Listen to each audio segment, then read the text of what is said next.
My friends, I say to you, to everyone who supported other candidates in the primary, and to those who may have voted for Donald Trump in the last election, the future of our democracy is at stake.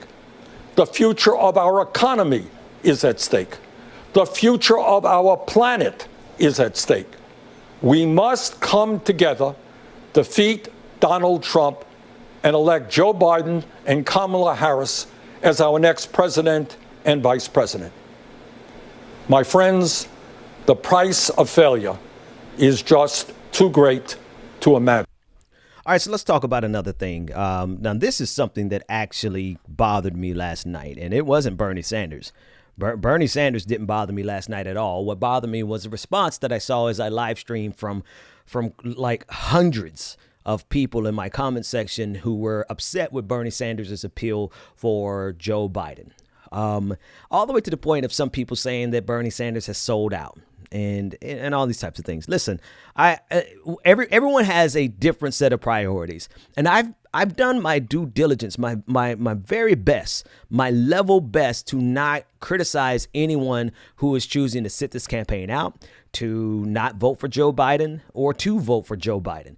I've done my level best to make sure that I am not using my platform, because enough people are beating up on each other over this issue, and I think it's pointless. See the video I did last week about it. Here's the deal. And if you follow me any significant amount of time, this is an important point. You know I don't cape for Bernie Sanders. I criticize Bernie Sanders as much as I criticize anyone else whenever I feel like there's something that needs to be said about Bernie Sanders, right? And I sat on the fence, and I did not come out to support him till about South Carolina when I put out the Bernie Bruh video. That said, you guys got to lay off Sanders. He made it clear from the very beginning, and I guess maybe you all just didn't want to believe him, that he was going to support Joe Biden. He was going to support whoever the nominee was. And he's being a man of his word, and he's doing what he said.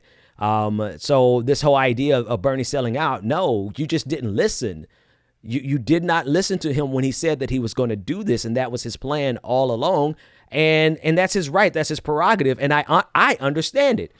I see the justification for it. I may not agree with exactly how vocal he is and everything else, but at the same time, here's the second part. Let me not even finish that last sentence. Let me go to the second part. Whether or not you feel like Donald Trump is a preeminent threat, that's also your choice. But that doesn't mean that he is a secondary threat to me and to everyone else, and to all of the people who will potentially die from COVID-19, specifically because of how he has handled it.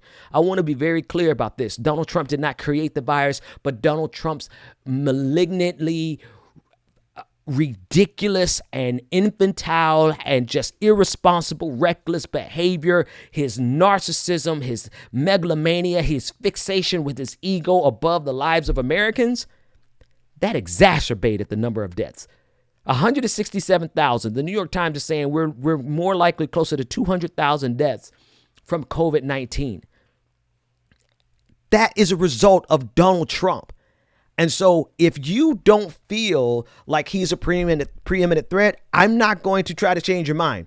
But what I will say is, don't look at the rest of us like we're sellouts. I personally don't care what you think about me. And I'm actually saying this on behalf of Bernie Sanders, because Bernie put too much skin in the game. He put entirely too much skin in the game. He didn't do everything right. I got frustrated with him in 2016. I was frustrated with him in 2020. But Bernie put skin in the actual game and has been working in this American empire, trying to change it from within for longer than most of us have been alive. And again, this is not me standing over Bernie Sanders as much as it is to say, you know what? To be quite honest with you, do better. Not do better in terms of your behavior, do better than in terms of Bernie Sanders. Go out, and instead of calling a man like that a sellout, go out and you yourself do better than he did. Because the less polite way of saying it is put up or shut up. Right? If I were to just say what's on my mind, it's like, what the hell? Like, what are we doing besides? See how I do that inclusive language? Because, you know, I'm trying to be nice still, right? But what are we doing besides social media? What are we doing besides vlogging and blogging and writing articles? There's a couple of people out there who have put their skin in the game. They put their reputations on the line. There's like, 25, 30 candidates out there who literally took the challenge and went out there and put everything on the line. Now imagine scaling that up on the national level. I want to be sure. I want us to be really, really sure about this. What Sanders did was pave the way. And if we become so indignant about this loss, about the choices that we have, and nobody is more keenly aware of how disgusting our choice is in this moment than me. I've got a video on it. Go check it, right? But if we become so indignant over the loss and over our current choices that we just poo-poo all over what Bernie Sanders actually, I mean, a lot of you would not even be in the political conversation right now if it wasn't for Sanders. Let's just keep it real. A lot of you were not even involved in politics before you got involved with Bernie Sanders' campaign, right? And that's not to slam on you. That's to say, let's put it in perspective. Bernie Sanders, as well as me, as well as my own perspective, we both feel that Donald Trump is a preeminent threat. He is the first and foremost threat. One person in the comment section said it, and I'll never forget it. I wish I remember their name so that I could give them credit. But they said Donald Trump is like an active shooter situation.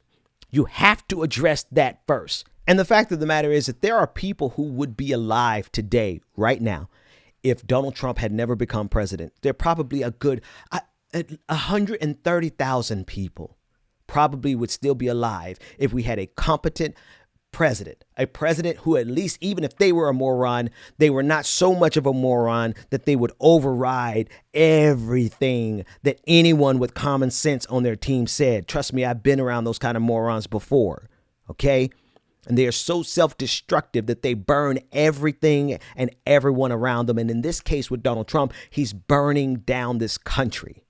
Now, that's not me making it an appeal to you to do anything other than what you want to do. I want to be sure about that, because one thing I've learned over the years is that you can't change the mind of people who have made their minds up.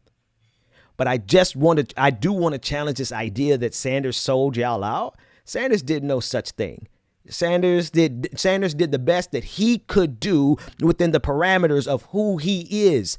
This is Bernie Sanders. He has been as consistent with his politics as he has been with his integrity, as with everything else. And you knew it was coming to this. So anyone who's actually out there like saying that he's a sellout, I would challenge you. I would challenge you to go out there and do better, not in terms of your behavior. You do what you want to. You could think what you want to, but I would challenge you to put up or shut up.